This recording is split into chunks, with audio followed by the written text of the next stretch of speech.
أعوذ بالله من الشيطان الرجيم. بسم الله الرحمن الرحيم.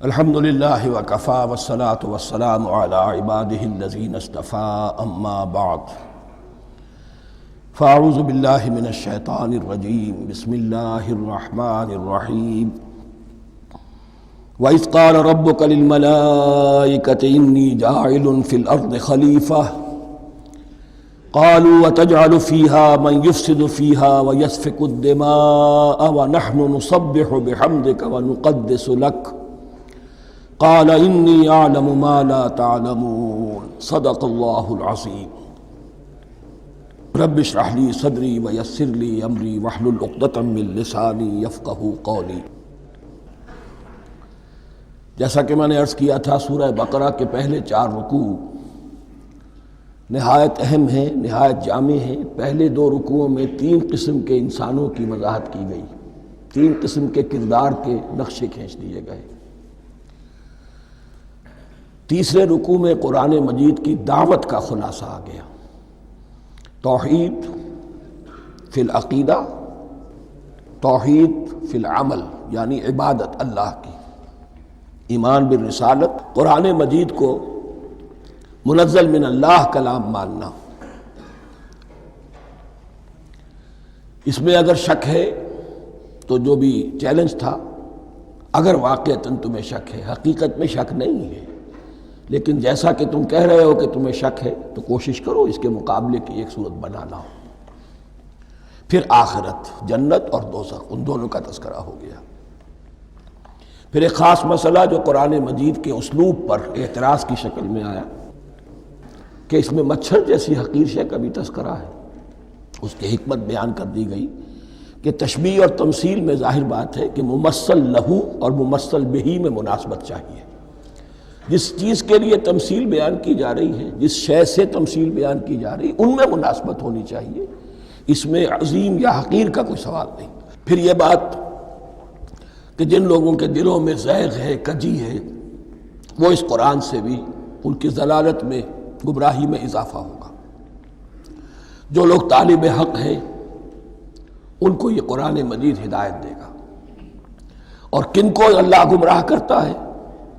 جو سرکش ہے، جو نمبر 1 اللہ سے جو عہد کر کے دنیا میں آئے تھے اس کی خلاف ورزی کر رہے ہیں اور صلہ رحمی کے بجائے قطع رحمی کرتے ہیں۔ اس کے بعد ایک بہت اہم فلسفیانہ بات آ گئی ہے، اسی کے ضمن میں نے اصل میں یہ ساری بات دہرائی ہے۔ میں نے کہا تھا کہ یہ بات واضح ہوگی آگے جا کر سورہ غافر میں۔ پھر ذہن میں لائیے کہ جب یہ صورت نازل ہوئی ہے، سورہ غافر نازل ہو چکی تھی، لہذا یہاں اجمالی تذکرہ ہے، وہاں تفصیلی تذکرہ ہے۔ اہل جہنم کا قول نقل ہوا ہے، ربنا امتنا اثنتین واحییتنا اثنتین فاعترفنا بذنوبنا فہل الی خروج من سبیل۔ اے اللہ، تو نے 2 مرتبہ ہم پر موت وارد کی، 2 مرتبہ ہمیں زندہ کیا، اب ہم نے اپنے قصور تسلیم کر لیے، تو اب یہاں سے بھی کوئی اور مرحلہ ہے یا نہیں؟ یہاں سے نکلنے کا بھی کوئی راستہ ہے یا نہیں؟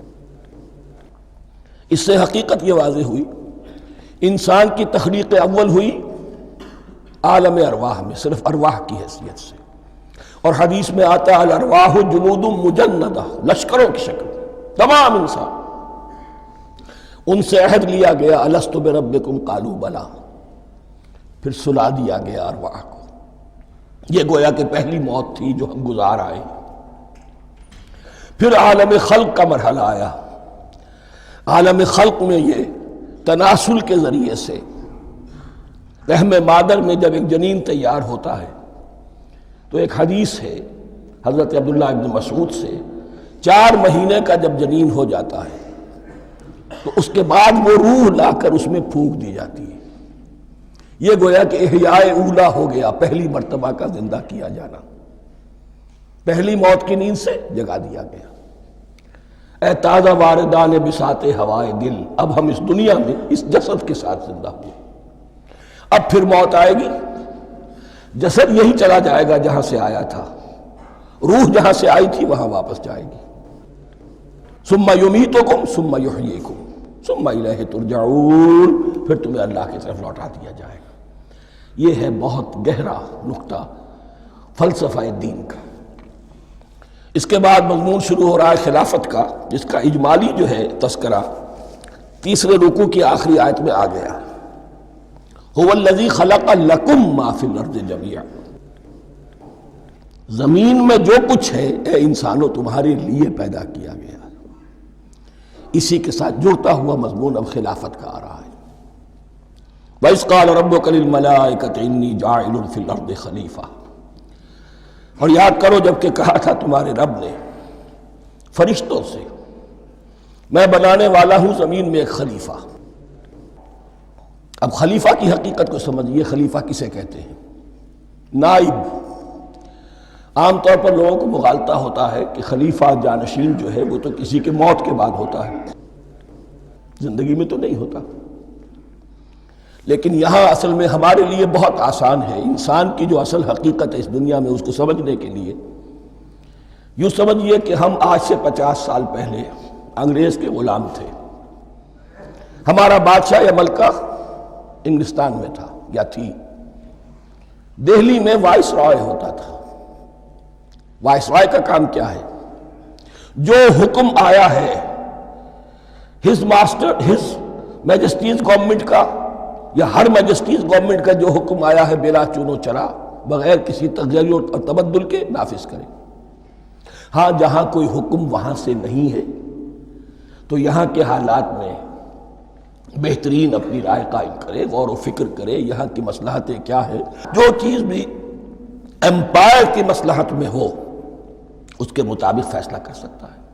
بین ہی یہی رشتہ ہے.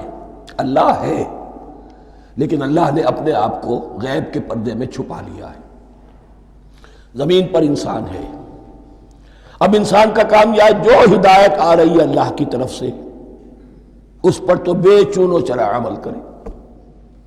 جہاں کوئی ایکسپریس ہدایت نہیں ہے، کوئی واضح ہدایت نہیں ہے، وہاں اپنے بیسٹ ججمنٹ کو ایکسرسائز کرے. اسی کا نام اجتہاد ہے. غور و فکر کرے، سوچے، اور جو بات روح دین کے زیادہ سے زیادہ مطابقت رکھنے والی ہو اس کو اختیار کر لے. بین ہی یہی رشتہ ہے در حقیقت رشتہ خلافت کہ جو اللہ اور انسان کے مابین ہے. اب یہ جو دی گئی ہے یہ حیثیت تمام انسانوں کو دی گئی ہے. پوٹینشلی ہر انسان اللہ کا خلیفہ ہے. لیکن جو اللہ کا باغی ہو جائے، جو خود حاکمیت کا مدعی ہو گیا، گویا کہ وہ باغی ہے. اب اگر شاہ جہان بادشاہ تھا، اس کا کوئی ولی عہد تھا، اور ولی عہد جو ہے صبر نہیں کر سکتا، اپنے باپ کی زندگی ہی میں بغاوت کر دیتا ہے، حکومت حاصل کرنا چاہتا ہے، تو اب وہ کیا ہے؟ واجب القتل ہے. جو لوگ بھی حاکمیت کے مدعی ہو گئے ویسے تو حقیقت واجب القتل ہے، لیکن دنیا میں مہلت دی ہے اللہ نے. یہ دارالامتحان ہے. فوراً قتل نہیں کرتا، فوراً ختم نہیں کرتا. وَلَوْلَا كَلِمَةٌ سَبَقَتْ مِن رَبِّكَ إِلَىٰ أَجَلٍ مُّسَمًّى لَقُضِيَ بَيْنَهُمْ. اگر یہ پہلے بات طے نہ ہو چکی ہوتی، ایک وقت معین تک کے لیے انہیں مہلت اللہ نے نہ دی ہوتی تو اللہ فیصلہ چکا دیتا. لیکن مہلت دی ہے. لیکن کم سے کم اتنی سزا ملتی ہے کہ اب وہ خلافت کے حق سے محروم کر دیے گئے. گویا کہ اب خلافت دنیا میں ہوگی خلافت المسلمین. صرف وہی شخص کہ جو اللہ کو مانے اپنا حاکم مطلق وہ خلافت کا اہل ہے. تو یہ چند باتیں خلافت کی اصل حقیقت کے ضمن میں یہیں پر سمجھ لیجیے. وَإِذْ قَالَ رَبُّكَ لِلْمَلَائِكَةِ إِنِّي جَاعِلٌ فِي الْأَرْضِ خَلِيفَةً قَالُوا أَتَجْعَلُ فِيهَا مَن يُفْسِدُ فِيهَا وَيَسْفِكُ الدِّمَاءَ وَنَحْنُ نُسَبِّحُ بِحَمْدِكَ وَنُقَدِّسُ لَكَ.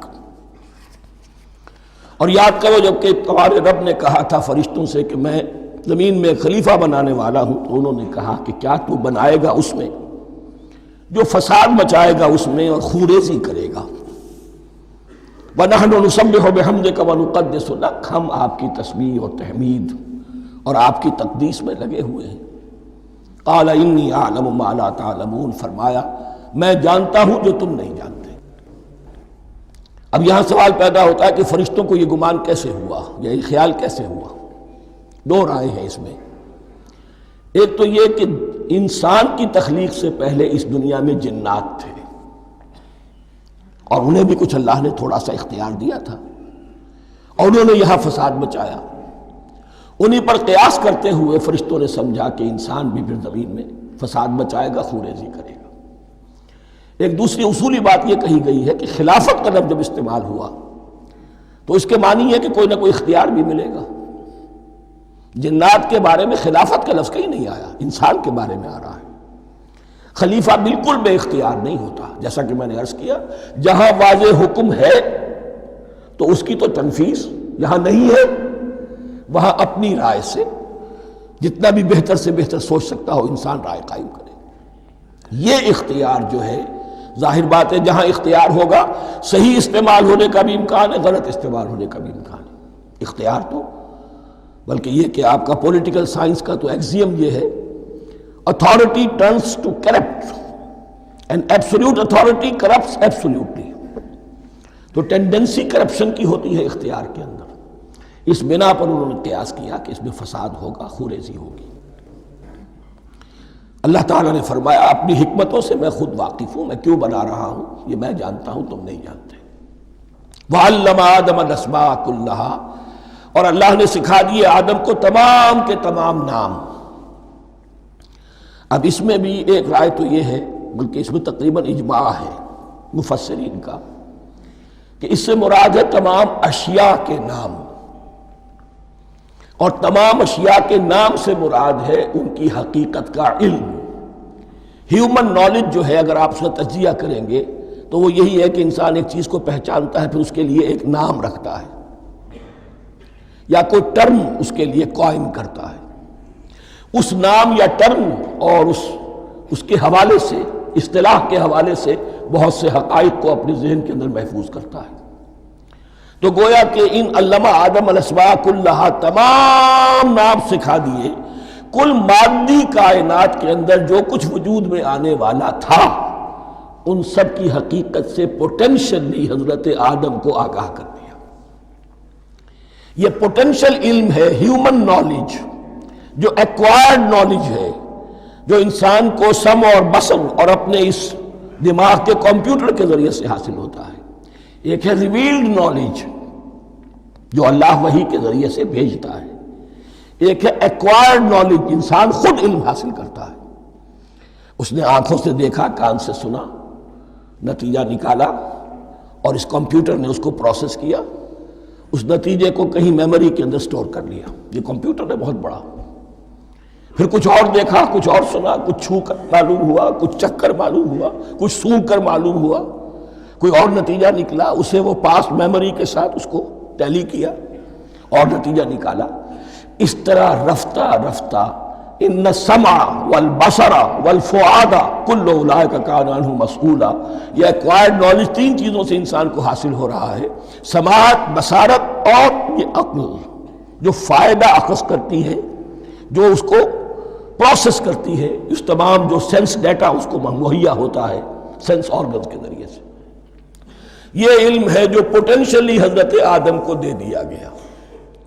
اس کی ایکسفولیشن ہو رہی ہے، اب درجہ بدرجہ وہ علم پھیل رہا ہے، بڑھ رہا ہے، اور بڑھتے بڑھتے کہاں تک پہنچے گا ہم کچھ نہیں کہہ سکتے۔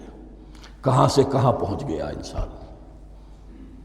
اس نصف صدی کے اندر علم انسانی میں جو ایکسپلوژن ہوا ہے، میں اور آپ اس کا تصور تک نہیں کر سکتے۔ اکثر بڑے بڑے جو سائنسدان ہیں انہیں تصور نہیں ہے، اس لیے کہ ایک شخص اپنی لائن فزکس کے بارے میں جانتا ہے کیا کچھ ہو گیا، یا فزکس کی بھی کسی شاخ کے بارے میں جانتا ہے، باقی دوسری جو لائن ہے اسے کچھ پتہ نہیں۔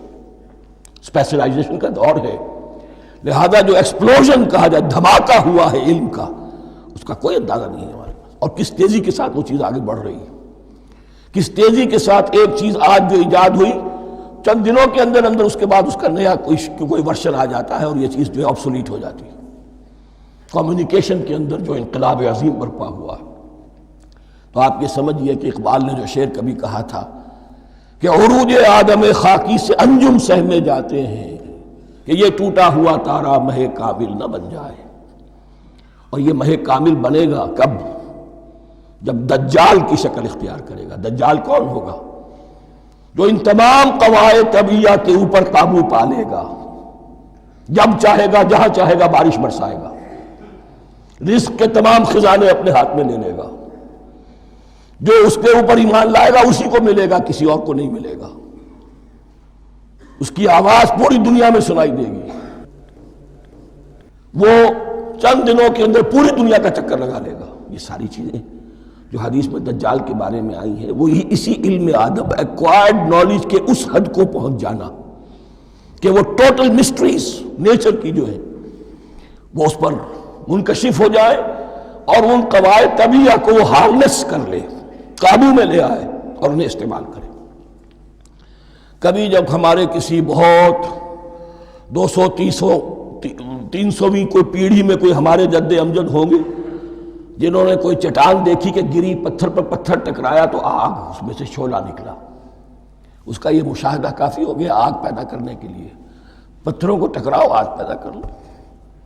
یہ اس دور کی سب سے بڑی ایجاد تھی، آگ، انرجی۔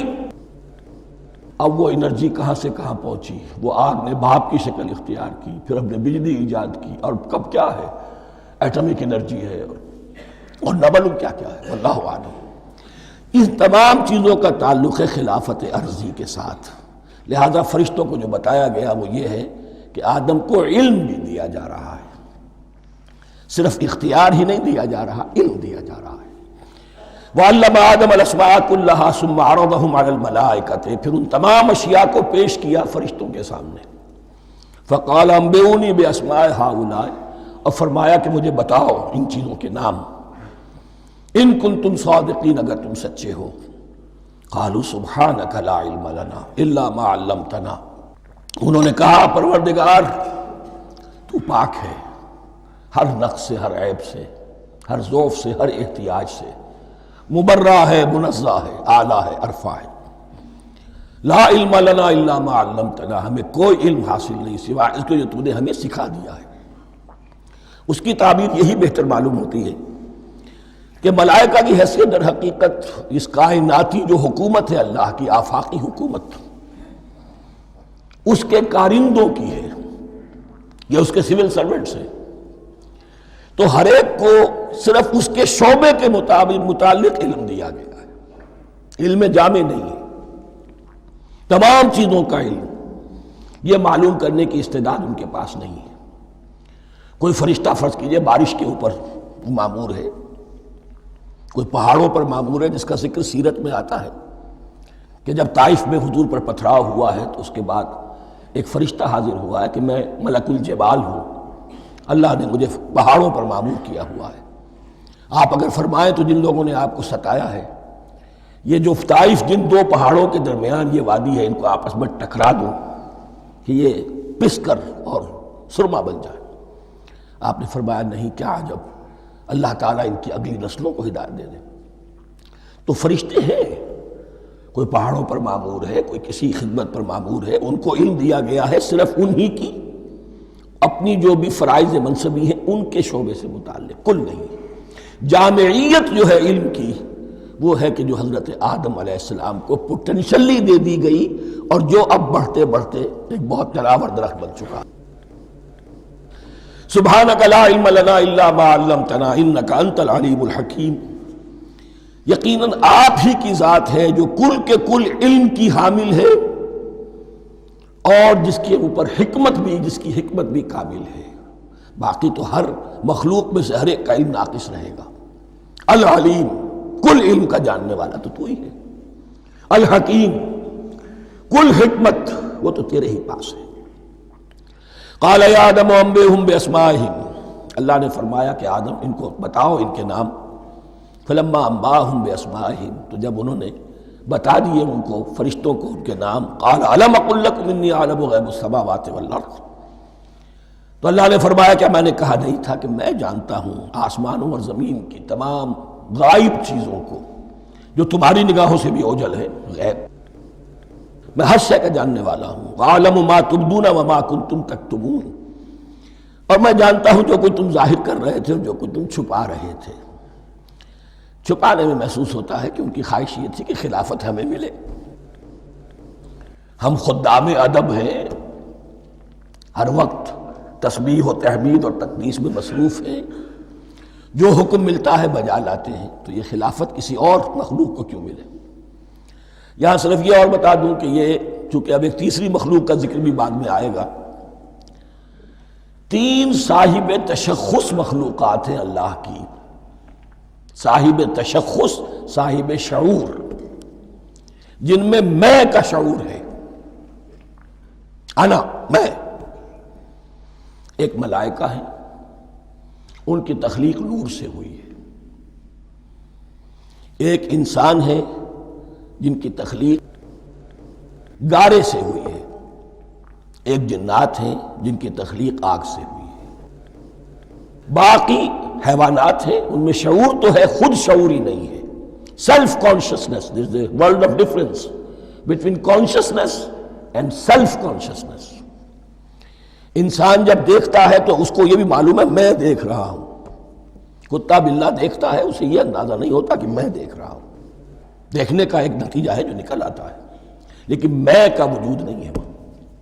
یہ انا، سیلف، ایگو، یہ انسان میں ہے، جنات میں ہے، شعور میں اور فرشتوں میں ہے. ایک نوری مخلوق، ایک ناری مخلوق، ایک زمین کے اس کرسٹ میں یہ جو مٹی اور گارے، مٹی اور پانی کا جو ملغوبہ ہے گارے کی شکل میں، اس سے بنا ہے. قال يا آدم انبئهم بأسمائهم فلما انبأهم بأسمائهم قال ألم أقل لكم إني أعلم غيب السماوات والأرض وأعلم ما تبدون وما كنتم تكتمون وإذ قلنا للملائكة اسجدوا لآدم فسجدوا إلا إبليس. اور یاد کرو جب کہ ہم نے کہا فرشتوں سے سجدہ کرو سب کے سب آدم کو، جھک جاؤ آدم کے سامنے. فسجدوا، ان سب نے سجدہ کیا. الا ابلیس، سوائے ابلیس کے. پہلی بات تو یہ سمجھیے کہ تمام ملائکہ کے سجدے کی ضرورت کیا تھی؟ کیا یہ صرف تعظیماً تھا؟ اور تعظیماً اگر تھا تو کیا آدم خاکی کی تعظیم تھی یا کسی اور شے کی تعظیم تھی؟ مکی صورتوں میں یہ بات 2 جگہ واضح کی گئی ہے. فَإِذَا سَوَّيْتُهُ وَنَفَخْتُ فِيهِ مِن رُوحِي فَقَعُوا لَهُ سَاجِدِينَ. جب میں اس آدم کی تخلیق مکمل کر لوں اور اس میں اپنی روح میں سے پھونک دوں، تب گر پڑنا اس کے سامنے سجدے میں. تعظیم اگر ہے تو آدم خاکی کی نہیں ہے، اس کے اندر جو ڈیوائن ایلیمنٹ ہے، جو ڈیوائن سپارک ہے، جو روح ربانی ہے، میری روح، اس کی ہے. اور نمبر 2، اس کی حکمت کیا ہے، علت کیا ہے، غرض و غایت کیا ہے؟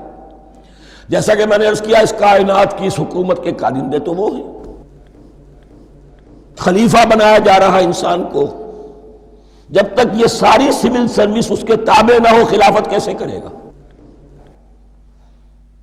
دیکھیے میں جانا چاہتا ہوں، چوری کرنے کے لیے جانا چاہتا ہوں، راستے میں کتنے فیکٹرز ہوں گے، کتنے فزیکل فینومینا ہوں گے. میں چلنا چاہتا ہوں، میں زمین کو دھکیلتا ہوں، زمین مجھے دھکیلتی ہے، زمین مجھے نہ دھکیلے تو میں کیسے چلوں گا؟ یہ پوری کائنات جو ہے، یہ جب ہم کوئی ارادہ کرتے ہیں اور کوئی فعل کرتے ہیں تو اس فعل کے پورے ہونے میں، اس کے ظہور میں نہ معلوم کون کون سے ایلیمنٹس ہیں، کون کون سی فورسز آف دی نیچر ہیں جو ہمارے ساتھ موافقت کرتی ہے تو ہم وہ کام کر سکتے ہیں. اور ان سب پر فرشتے مامور ہیں، ہر ایک کی اپنی ڈومین ہے. اگر وہ تابع نہ ہوں تو خلافت کی کوئی معنی نہیں. خلافت دی گئی ہے، یہ ادھر جانا چاہتا ہے جانے دو، یہ نماز کے لیے مسجد میں جانا چاہتا ہے جانے دو، یہ چوری کے لیے نکلا ہے نکلنے دو. اس لیے کہ اس کو جو اختیار دیا گیا ہے، اس کے اختیار کے استعمال میں یہ تمام جو قوتیں ہیں وہ اس کے ساتھ موافقت کرتی ہیں، تب اس کا کوئی ارادہ وہ اچھا ہو یا برا وہ پایہ تکمیل کو پہنچ سکتا ہے۔ یہ گویا کہ سبارڈینیشن اس کے لیے سمبل کہ تمام فرشتوں کو جھکا دیا گیا۔ البتہ اس آیت میں ایک مغالطہ پیدا ہوتا ہے، الا ابلیس، سوائے ابلیس کے۔ مغالطہ یہ پیدا ہوتا ہے کہ شاید وہ بھی فرشتہ تھا، اس لیے کہ حکم تو فرشتوں کو دیا گیا تھا۔ پھر نوٹ کیجئے اس سے پہلے، بہت پہلے سورہ کہف نازل ہو چکی ہے، اور سورہ کہف میں فرما دیا گیا ہے کان من الجن ففسق عن امر ربی، وہ جن تھا پس اس نے سرکشی کی اپنے رب کے حکم سے۔ فرشتے کی شان یہ نہیں ہے، وہ اللہ کے کسی حکم کی سرتابی نہیں کرتا۔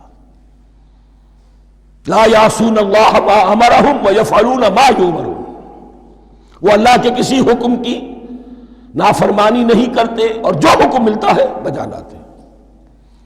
یہ جنات کے اندر اختیار تھا، جیسے اختیار انسانوں کو دیا گیا ہے۔ جنات میں نیک بھی ہیں، بد بھی ہیں، اعلیٰ بھی ہیں، ادنا بھی ہیں، جیسے انسانوں میں۔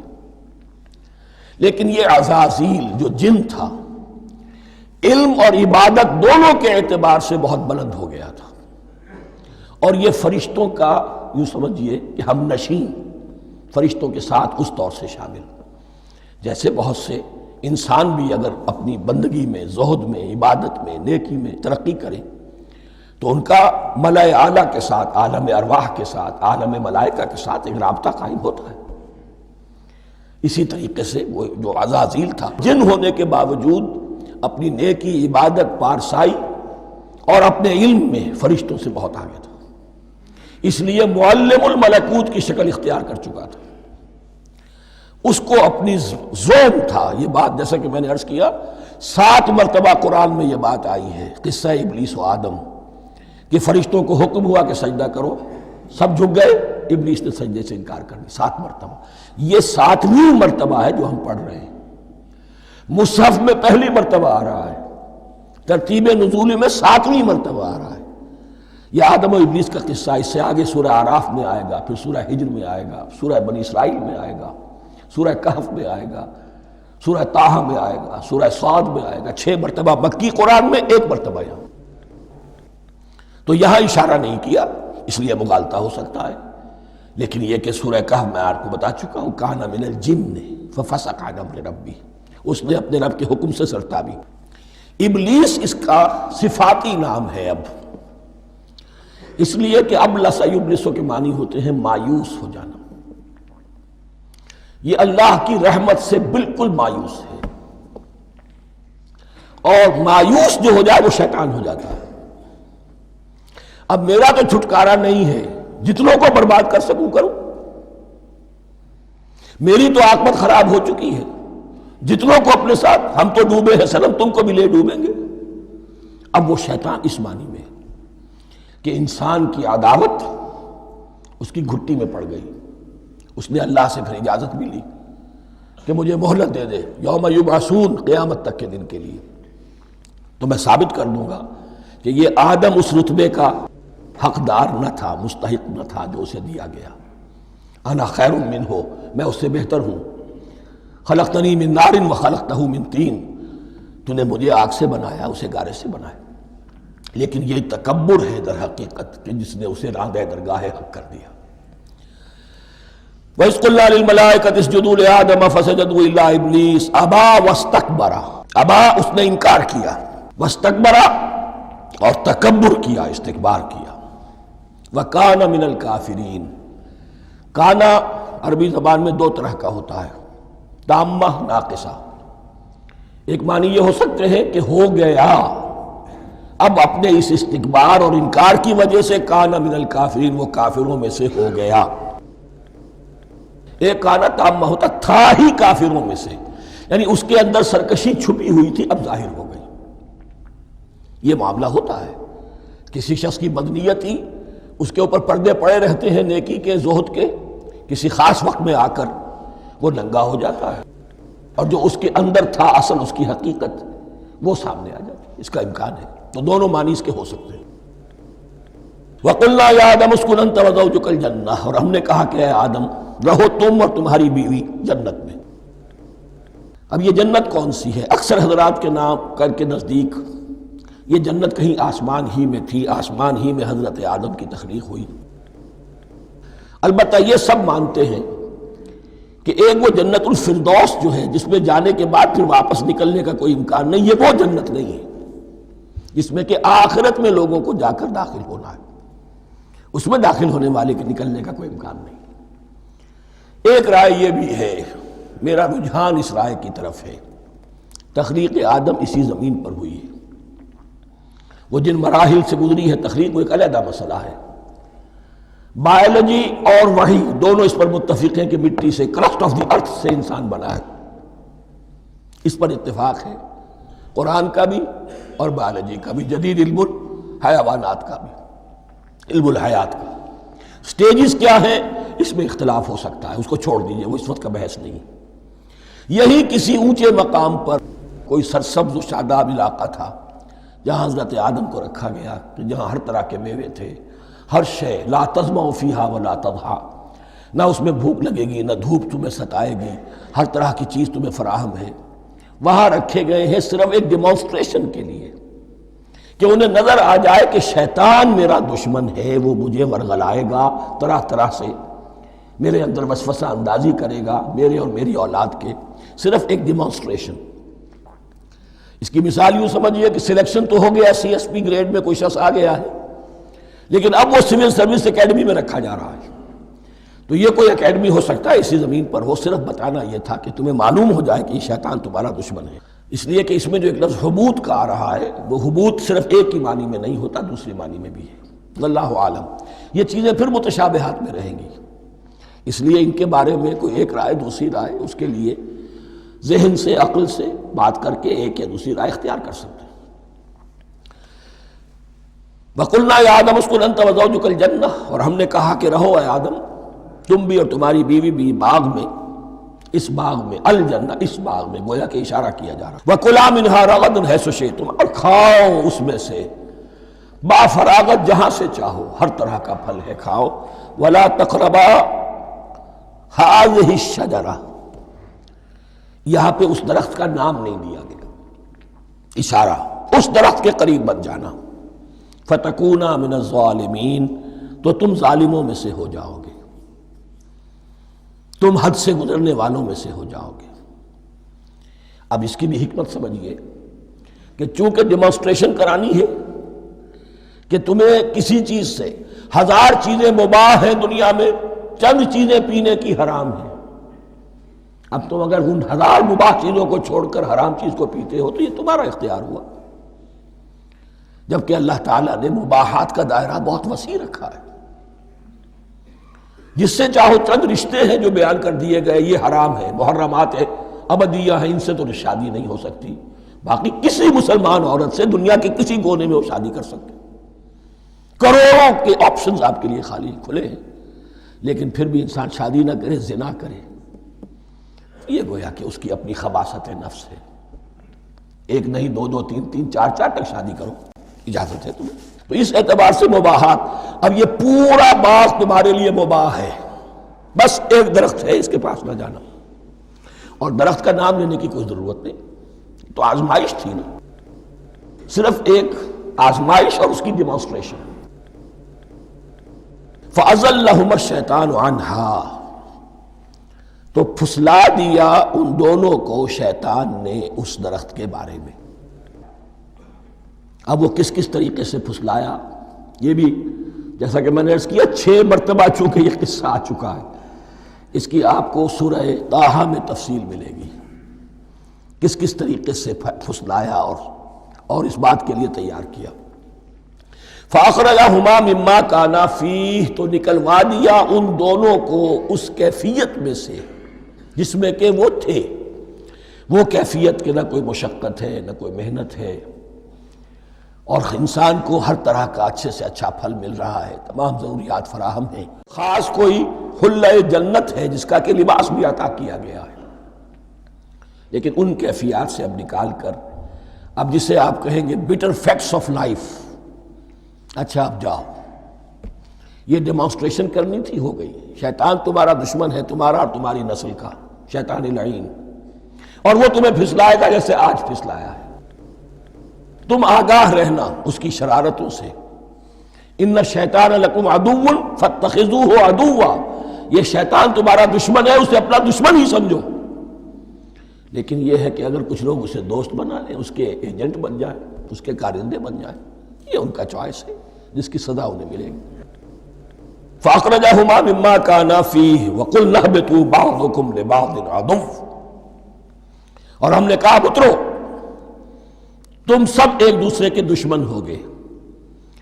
اب یہ چونکہ جمع کا صیغہ آیا ہے، ایک دوسرے کے دشمن ہوگے، تو ایک دشمنی تو شیطان اور آدم اور ذریت آدم کی ہے، ایک اور دشمنی بھی ہے جو انسان میں مرد اور عورت کے مابین ہے۔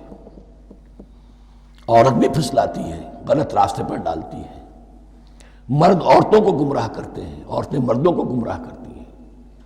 قرآن مجید میں کہا گیا یا ایھا الذین آمنوا ان من ازواجکم واولادکم عدوا لکم فاحذروہم، اہل ایمان چوکنے رہو، چوکس رہو، تمہاری بیویوں اور اولاد میں سے تمہارے دشمن ہیں، بچ کر رہو، کیپ الرٹ، کہیں ان کی محبت تمہیں راہ حق سے منحرف نہ کر دے۔ تم ایک اچھا کام کرنا چاہتے ہو، بیوی رکاوٹ بن گئی، بیوی کو اچھا کام کرنا چاہتی، شوہر رکاوٹ بن گیا، تو یہ محبت نہیں ہے، یہ عداوت ہے۔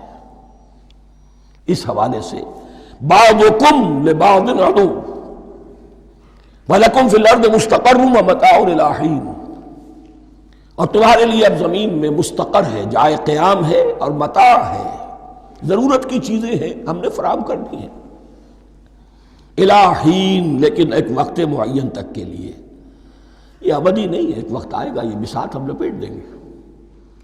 یوم نطوی السماء کطی السجل للکتب، جس دن کہ ہم تمام فضاؤں کو اور تمام خلاؤں کو، تمام آسمانوں کو اس طرح لپیٹ لیں گے جیسے کتابوں کا تمار لپیٹ لیا جاتا ہے۔ ایک وقت آئے گا، یہ تخلیق الی اجل مسمى ہے، الی حین ہے۔ فتلقى آدم من ربہ کلمات فتاب علیہ، تو سیکھ لیے، حاصل کر لیے آدم نے اپنے رب سے کچھ کلمات، تو اللہ نے ان کی توبہ قبول کر لی۔ اب اس کی وضاحت سورہ اعراف میں ہے، یہ تو چونکہ پس منظر میں وہ 2/3 قرآن موجود ہے، اس کی وضاحت کیا ہے کہ حضرت آدم میں سخت پشیمانی پیدا ہوئی ہے، میں نے کیا کیا، مجھ سے خطا سرزد ہو گئی، اللہ کے حکم کی میں نے خلاف ورزی کی، لیکن ان کے پاس الفاظ نہیں تھے کن الفاظ میں اللہ سے استغفار کریں، کن الفاظ میں اللہ سے معافی چاہیں۔ اللہ کی رحمت یہ ہوئی کہ اللہ نے الفاظ انہیں خود تلقین فرما دی۔ یہ اللہ کی شان رحیمی ہے۔ اصل شے جو ہے وہ انسان کے اندر گناہ پر ندامت کا پیدا ہو جانا ہے، یہ اصل توبہ ہے۔ علامہ اقبال نے جو بڑی اپنی آغاز عنفوان شباب میں جو اشعار کہے تھے، ان میں سے ایک شعر کو سن کر پھڑک اٹھے تھے اس وقت کے اساتذہ بھی۔ موتی سمجھ کے شان کریمی نے چن لیے، قطرے جو تھے میرے عرق انفعال کے، انفعال کہتے ہیں شرمندگی کو، شرمندگی سے میری پیشانی پر جو پسینے کے قطرے نمودار ہو گئے، میرے پروردگار کو وہ اتنے عزیز ہوئے، اس نے انہیں موتی کی طرح چن لیا۔ موتی سمجھ کے شان کریمی نے چن لیے، قطرے جو تھے میرے عرق انفعال کے، تو فتلقى آدم من ربہ کلمات، ان پر پچھتاوا ہوا، ندامت ہوئی، اللہ نے انہیں الفاظ، وہ الفاظ کیا تھے وہ سورہ اعراف میں ہیں، ربنا ظلمنا انفسنا وان لم تغفر لنا وترحمنا لنکونن من الخاسرین، اے اللہ ہم نے اپنی جانوں پر ظلم کیا ہے، اور اگر تو نے ہمیں بخش نہ دیا اور رحم نہ فرمایا تو ہم تو خسارہ والوں میں ہو جائیں گے، تباہ ہو جائیں گے، برباد ہو جائیں گے۔ یہی پر فوری تقابل موجود ہے۔ غلطی ابلیس سے بھی ہوئی، حکم سے سرتابی ہوئی، لیکن اس پر ندامت نہیں ہوئی، تکبر کی بنا پر اور اکڑ گیا، انا خیر منہ۔ غلطی آدم سے بھی ہوئی، نافرمانی ہوئی لیکن اس پر پشیمان ہوئے اور توبہ کی. وہ شیطنت ہے، یہ آدمیت ہے، ورنہ کوئی انسان گناہ سے اور معصیت سے مبرہ نہیں ہے. حضور کی ایک حدیث ہے، کلو بنی آدم کلکم خطاؤون، کلو بنی آدم خطاؤون وخیر الخطائین التوابون. آدم کے تمام اولاد، تمام انسان خطا کار ہیں. ان خطا کاروں میں بہتر وہ ہیں، اچھے وہ ہیں جو توبہ کرتے ہیں. تو یہاں حضرت آدم سے غلطی ہوئی، انہوں نے توبہ کی، پشیمانی ہوئی، ندامت ہوئی. اس نے کی اور اس پر جم گیا، اصرار کیا. فتلقى آدم من ربه کلمات فتاب علیہ انہ هو التواب الرحیم. یقیناً وہی تو ہے بہت توبہ کو قبول فرمانے والا اور بہت رحم فرمانے والا. یہ نوٹ کیجئے گا، توبہ کا لفظ دونوں طرف سے آتا ہے. بندہ بھی تواب، وخیر الخطائین التوابون. تواب بندے بھی ہو گئے، تواب اللہ بھی ہے. اس کی اصل حقیقت کیا ہے؟ بندے نے خطا کی اور دور ہو گیا اللہ سے. اللہ نے اپنی رحمت کی نگاہ اس سے پھیر لی. بندے نے توبہ کی، اللہ پھر اپنی رحمت کے ساتھ اس کی طرف متوجہ ہو گیا. توبہ کے معنی پلٹنا. بندہ معصیت سے توبہ کر کے اپنی اصلاح کی طرف، بندگی کی طرف، اطاعت کی طرف پلٹ آیا. اللہ نے جو اپنی نظر رحمت پھیر لی تھی، اللہ نے پھر وہی اپنی شان غفاری اور رحیمی کے ساتھ بندے کی طرف توجہ فرما لی. جس کے لیے حدیث میں الفاظ آتے ہیں، تم اگر میری طرف بالشت بھراؤ گے میں ہاتھ بھراؤں گا، تم اگر چل کر آؤ گے میں دوڑ کر آؤں گا. ہم تو مائل بکرم ہے، کوئی سائل ہی نہیں، راہ دکھلائیں کسے، رہنم منزل ہی نہیں. وہ تو تواب ہے. بس فرق یہ ہے کہ تابہ بندے کے لیے ہوگا تو الہ ہوگا، تابہ الہ، انی تبت الیک. اور جب اللہ کی طرف سے ہوگا تابہ علیہ، وہ اعلیٰ ہوگا، اس پر توبہ کی. یعنی اللہ کی بلند شان ہے تو انسان توبہ کرتا ہے تو اس کی طرف توبہ کرتا ہے. اللہ کی شان کیا ہے؟ وہ توبہ کرتا ہے تو بندے پر اعلیٰ. فتاب علیہ انہ هو التواب الرحیم. قلنا اہبطوا منہا جمیعا. ہم نے کہہ دیا اتر جاؤ اس سے اب تم سب کے سب. فَإِمَّا يَأْتِيَنَّكُم مِّنِّي هُدًى. اب یہاں لفظ آیا اہبطوا، یہاں بھی پہلے بھی آیا ہے. جو حضرات یہ سمجھتے ہیں کہ تخلیق آدم آسمانوں پر ہوئی ہے اور جنت بھی وہ آسمان میں ہے جہاں رکھے گئے تھے، آزمائشی یا ٹریننگ یا ڈیمانسٹریشن والی جنت، وہ یہاں حبوط کا ترجمہ کریں گے کہ آسمان سے زمین پر اترنے کا حکم دیا گیا. جو لوگ سمجھتے ہیں یہی کسی بلند مقام پر تھے، وہ کہتے ہیں کہ نیچے اترو، کسی بڑی اونچی سطح مرتفع پر اگر کوئی جگہ تھی تو اب نیچے اترو اور جاؤ، اب تمہیں زمین میں ہل چلانا پڑے گا اب روٹی حاصل کرنے کے لیے. یہ جو نعمتوں کے دسترخوان یہاں بچھے ہوئے تھے یہ اب تمہارے لیے نہیں ہے. اس کے لیے اس معنی میں اس لفظ کا استعمال جو ہے وہ آ جائے گا آگے چل کر اسی سورہ بقرہ کے اندر، کہ اس معنی میں بھی سورہ بقرہ کے 7ویں رکوع میں یہ لفظ استعمال ہوا ہے. تو امکان اس کا بھی ہے. بس اس سے آگے ادھر یا ادھر کی زیادہ بحث کرنے کا یہ موقع دورہ ترجمہ قرآن میں نہیں ہے. قُلْ اهْبِطُوا مِنْهَا جَمِيعًا فَإِمَّا يَأْتِيَنَّكُم مِّنِّي هُدًى فَمَن تَبِعَ هُدَايَ فَلَا خَوْفٌ عَلَيْهِمْ وَلَا هُمْ يَحْزَنُونَ. تو جب بھی آئے گی تمہارے پاس میری جانب سے کوئی ہدایت، تو جو کوئی میری ہدایت کی پیروی کرے گا اس کے لیے نہ خوف ہوگا اور نہ وہ حزن سے دوچار ہوگے. یہ ہے علم انسانی کا دوسرا گوشہ، ریویلڈ نالج. اس چوتھے رکوع کی جو حسن ہے اسے دیکھیے. شروع میں ایکوائرڈ نالج کا ذکر ہے جو پوٹینشلی حضرت آدم کی ذات میں رکھ دیا گیا اور جو انسان نے پھر اپنی محنت سے ان السمع والبصر والفؤاد اس کے ذریعے سے آگے بڑھایا. یہ علم ہے چل رہا ہے. آج مغربی اقوام ہم سے بہت آگے ہیں. کبھی ایک زمانے میں مسلمان آگے نکل گئے تھے، لیکن ظاہر بات ہے کہ اس دنیا میں عروج تو انہی کو ہوگا جو ان چیزوں میں سب سے زیادہ جس کی آگہی حاصل ہوگی. البتہ ایک علم وہ ہے جو آسمان سے نازل ہوتا ہے، یہ گیون ہے، ریویلڈ نالج ہے، یہ وحی ہے۔ فَإِمَّا يَأْتِيَنَّكُم مِّنِّي هُدًى، تمہارے مقام خلافت کا تقاضا یہ ہے جو احکام ہمارے آئے، جو ہدایات ہم بھیجیں، ان کو تو پوری طریقے سے اس کی پیروی کرو۔ فَمَن تَبِعَ ہدایہ، تو جو کوئی بھی میری ہدایت کی پیروی کرے گا، فَلَا خَوْفٌ عَلَيْهِمْ وَلَا هُمْ يَحْزَنُونَ وَالَّذِينَ كَفَرُوا، اور جو ناشکری کریں گے، کفر کریں گے، انکار کریں گے، وَكَذَّبُوا بِآيَاتِنَا، اور ہماری آیات کو جھٹلائیں گے، فَأُولَٰئِكَ أَصْحَابُ النَّارِ هُمْ فِيهَا خَالِدُونَ، تو وہ جہنمی ہوں گے، آگ والے ہوں گے، اس میں ہمیشہ ہمیشہ رہیں گے۔ یہ ہے گویا کہ چارٹر، اس نوع انسانی کو جو ابدی چارٹر اللہ نے دیا ہے، جبکہ زمین کا چارج دے دیا گیا خلیفہ کی حیثیت سے۔ یہاں یہ 4 رکوع جو ہے سورہ بقرہ کے، جو میں نے عرض کیا تھا، قرآن کی دعوت، قرآن کا بنیادی فلسفہ، اس پر یہ جام ہے، اور یہ مکی صورتوں کے مضامین کا خلاصہ۔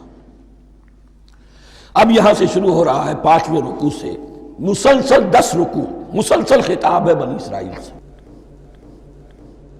البتہ ان میں ایک تقسیم ہے، پہلے رکوع میں دعوت ہے۔ دعوت جب ہوتی ہے تو آمادہ کرنا، تشویق، ترغیب، دلجوئی، نرمی، یہ دعوت کے اجزاء لا ينفک ہیں، اس کے بغیر دعوت مؤثر نہیں ہوتی۔ لہذا ان 7 آیات میں یہ یوں سمجھیے کہ ان 10 رکوعوں کے لیے یہ بمنزلہ فاتحہ ہے، جیسے سورہ فاتحہ 7 آیتوں کی، ایسے ہی اس دعوت سابقہ امت مسلمہ کو دعوت دی جا رہی ہے۔ تو کس طرح دی جا رہی ہے؟ یہ کون تھے؟ یہ بھی مسلمان ہی تو تھے نا، کافر تو ہو گئے حضور کا انکار کر کے، ورنہ وہ موسیٰ کے ماننے والے، شریعت ان کے پاس، بڑے بڑے علماء ان میں، علم کا چرچا ان میں، سب کچھ تھا، ان کو دعوت دی جا رہی ہے۔ لیکن میں اس لیے آپ کو چاہتا ہوں، اس کو توجہ دلا رہا ہوں، آج اگر مسلمانوں میں جو غافل ہو گئے، اپنی حقیقت کو بھول گئے، اپنے فرض منصبی سے غافل ہو گئے، دنیا کے اور قوموں کی طرح کی ایک قوم بن کر رہ گئے، اگر کوئی ایک داعی گروہ کھڑا ہو، کوئی جماعت، کوئی فرد، اور اس سے جماعت بنے، تو ظاہر بات ہے سب سے پہلے اسے اسی امت کو دعوت دینی ہوگی، اس لیے کہ دنیا تو اسلام کو پہچانے گی اس امت کے حوالے سے۔ فزیشن ہیل تھائی سیلف، پہلے یہ تو ٹھیک ہو، یہ کہیں پر صحیح اسلام کا نمونہ پیش کرے تو دنیا کو دعوت دے سکو گے، آؤ دیکھو یہ ہے اسلام۔ اس لیے ان کو جو دعوت دینے کا اسلوب ہونا چاہیے وہ عکس ہوگا اس اسلوب کا جو ان 7 آیات میں ہمارے سامنے آ رہا ہے۔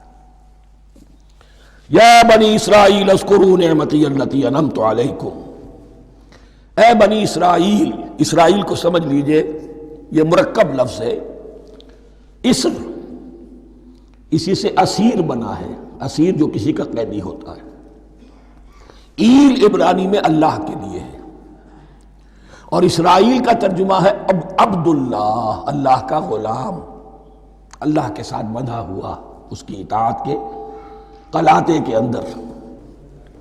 تو یہ اسرائیل یہ لقب ہے حضرت یعقوب علیہ السلام کا، ان کے 12 بیٹے تھے، 12 بیٹوں سے جو نسل چلی وہ بنی اسرائیل ہے، انہی میں حضرت موسیٰ کی بعثت ہوئی اور تورات انہیں دی گئی، پھر یہ ایک بہت بڑی امت بنے۔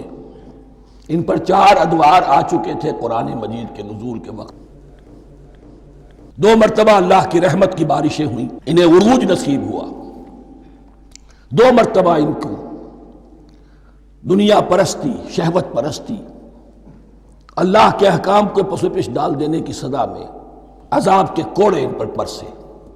اس کا ذکر آئے گا سورہ بنی اسرائیل کے پہلے رکوع میں۔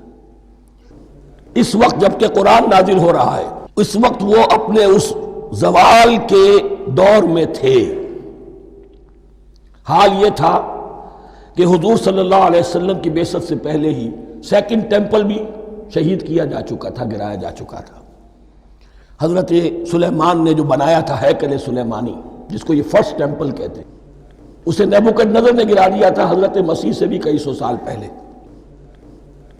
لیکن اس کے بعد پھر یہ رومنز نے سن 70 عیسوی میں حضور کی ولادت سے 500 برس پہلے ان کا یہ یروشلم تباہ و برباد ہوا، اس میں لوگوں کو قتل کیا گیا، قتل عام ہوا، اور سیکنڈ ٹیمپل جو ہے وہ بھی گرا دیا گیا، جو اب تک گرا پڑا ہوا ہے۔ صرف ایک ویلنگ وال ہے جس کے پاس جا کر یہودی جو ہے ماتم کر لیتے ہیں، روتے ہیں، اور اب وہ بنانے پر تلے ہوئے ہیں اپنا تھرڈ ٹیمپل، اس کے نقشے بن چکے ہیں، بلو پرنٹ بن چکے ہیں۔ لیکن بہرحال جس وقت قرآن نازل ہو رہا تھا یہ بہت ہی پستی میں تھے۔ اس کے بارے میں فرمایا، اے بنی اسرائیل ذرا یاد کرو میرے اس انعام کو جو تم پر ہوا۔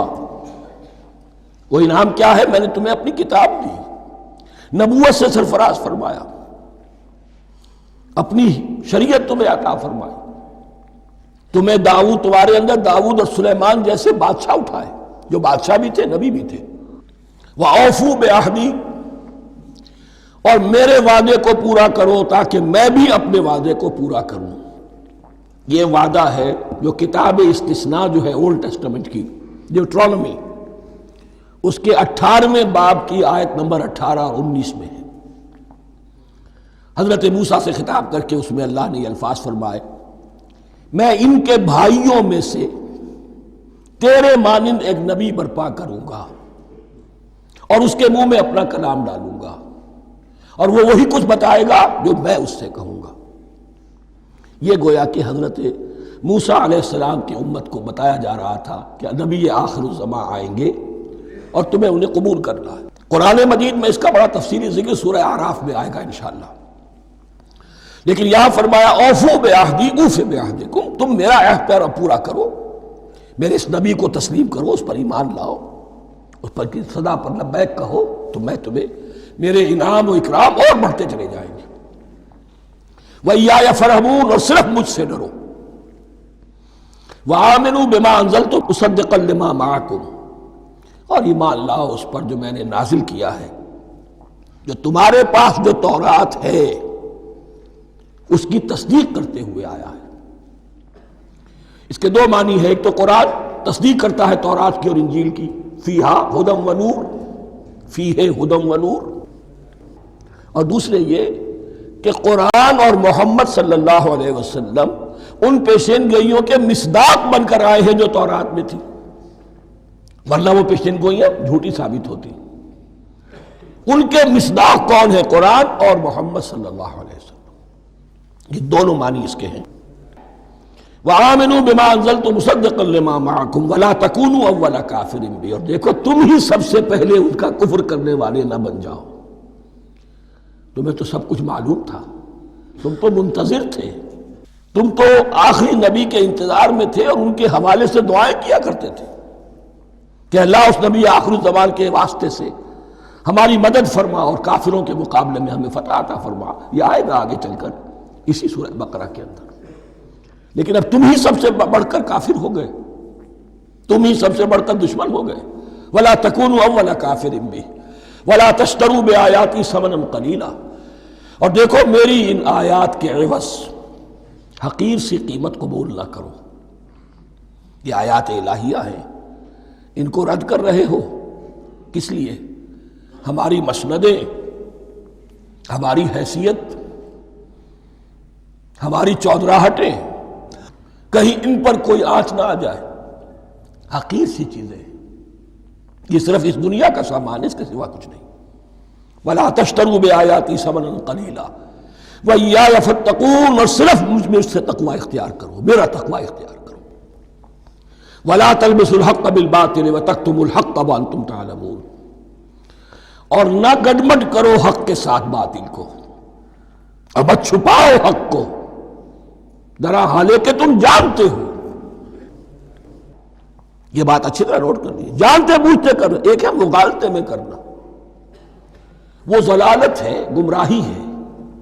ایک جان بوجھ کر کرنا، حق کو پہچان کر اسے رد کرنا، یہ پھر اللہ تعالیٰ کے غضب کو دعوت دینا ہے، ریت آف اللہ، اس کی غضب کو دعوت دینا ہے کہ حق کو پہچان کر اس کی نفی کی جائے۔ وَأَنْتُمْ تَعْلَمُونَ، علماء یہود قرآن مجید میں آگے چل کر آئے گا، ایسے پہچانتے تھے محمد کو اور قرآن کو جیسے اپنے بیٹوں کو، یعرفونہ کما یعرفون ابناہم، ایسے پہچانتے جیسے اپنے بیٹوں۔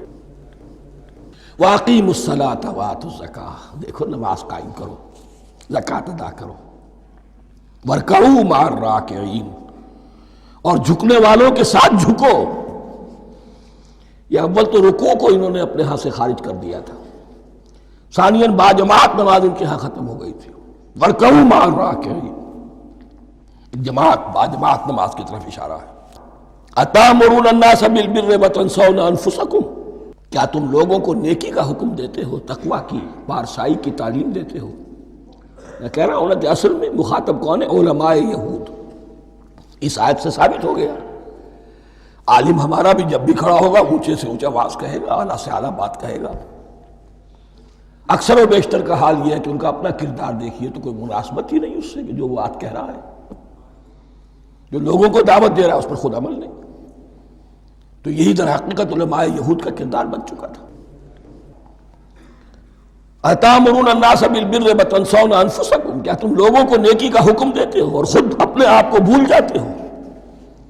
وَأَنْتُمْ تَتْلُونَ الْكِتَابَ، اور یہ سب کچھ تم کر رہے ہو اس حال میں کہ کتاب پڑھتے بھی ہو، تورات پڑھتے ہو، صاحب تورات ہو۔ ہمارے بھی بہت سے علماء کا علماء سو جنہیں ہم کہتے ہیں حال یہ ہو چکا ہے، خود بدلتے نہیں قرآن کو بدل دیتے ہیں، ہوئے کس درجہ فقیہان حکم بے توفیق۔ جو صورتحال ہے صرف قرآن کا متن بچا ہوا ہے، اس کے مفہوم میں، اس کی تفسیر میں، اس کے ترجمے میں تو تحریفیں موجود ہیں، بڑی بڑی تحریفیں موجود ہیں، متن بچا ہوا ہے۔ وہ اس لیے کہ اللہ تعالیٰ نے اس کی حفاظت کا ذمہ لیا ہے۔ وَاسْتَعِینُوا بِالصَّبْرِ وَالصَّلَاةِ، اور مدد حاصل کرو دو چیزوں سے، صبر اور نماز۔ یہ صبر کا لفظ یہاں پر بہت قیمتی ہے، بہت بامانی ہے۔ علماء سو کیوں وجود میں آتے ہیں؟ جب وہ دنیا کے کتے بن جائیں گے تو وہ دین کو بدنام کرنے والے ہوں گے۔ بظاہر دینی مناصب ہیں لیکن اصل میں ان کے پردے میں دنیا داری کی جا رہی ہے، صبر نہیں۔ بس صبر کے ساتھ اور نماز کے ساتھ، اس لیے کہ آپ صحیح راستے پر آئیں گے۔ اگر کوئی عالم دین لوگوں پر تنقید کرے گا، لولا ینہاہم الربانیون والاحبار، کیوں نہیں روکتے ان کے علماء اور ان کے اولیاء اور صوفیاء ان کو حرام کھانے سے اور جھوٹ بولنے سے؟ اگر کوئی شخص روکے گا اس کو پھر نذرانے تو نہیں ملیں گی، اس کی خدمتیں تو نہیں ہوں گی۔ اگر تو دنیا میں صبر اختیار کرنا ہے تب تو آپ حق بات کہہ سکتے ہیں، اور اگر دنیاوی ایمبیشنز ہیں تو پھر آپ کو کہیں نہ کہیں کمپرومائز کرنا پڑے گا۔ وَاسْتَعِینُوا بِالصَّبْرِ وَالصَّلَاةِ، صبر اور نماز۔ وَإِنَّهَا لَكَبِیرَةٌ، اور یقیناً یہ بہت بھاری شے ہے، بہت بھاری شے ہے۔ عام طور پر خیال یہ ہے کہ انہا کی ضمیر صرف صلاۃ کی طرف جاتی ہے، نماز بہت بھاری ہے۔ ایک رائے یہ ہے کہ نہیں، یہ پورے طرز عمل کی طرف جا رہی ہے۔ یہ طرز عمل کہ خود صبر کرو، اس دنیا میں صبر کرو، دنیا اور دنیا کے متعلقات میں کم سے کم پر قانع ہو جاؤ، اور حق کا بول بالا کرنے کے لیے میدان میں آ جاؤ۔ یہ طرز عمل، اور اس میں پھر نماز، الصلاۃ عماد الدین۔ وَإِنَّهَا لَكَبِیرَةٌ إِلَّا عَلَى الْخَاشِعِینَ، یہ یقیناً بہت بھاری چیز ہے، یہ روش، یہ رویہ بھی بہت بھاری اور نماز بھی بہت بھاری ہے، سوائے ان خشوع رکھنے والوں کے، ڈرنے والوں کے، جن کے دل جھک گئے ہیں اللہ کے سامنے۔ الذین یظنون انہم ملاقو ربہم، جنہیں یہ یقین ہے کہ انہیں اپنے رب سے ملاقات کرنی ہے، جیسا کہ میں نے شروع میں توجہ دلائی تھی، وبالآخرۃ ہم یوقنون، یہ ایمان بالآخرت ہے جو انسان کو سیدھا رکھتا ہے عمل کے میدان میں۔ الذین یظنون انہم ملاقو ربہم وانہم الیہ راجعون، اور جنہیں یہ یقین ہے کہ بالآخر اسی کی طرف ہمیں لوٹنا ہے۔ بارک اللہ لی ولکم فی القرآن العظیم ونفعنی وإیاکم بالآیات والذکر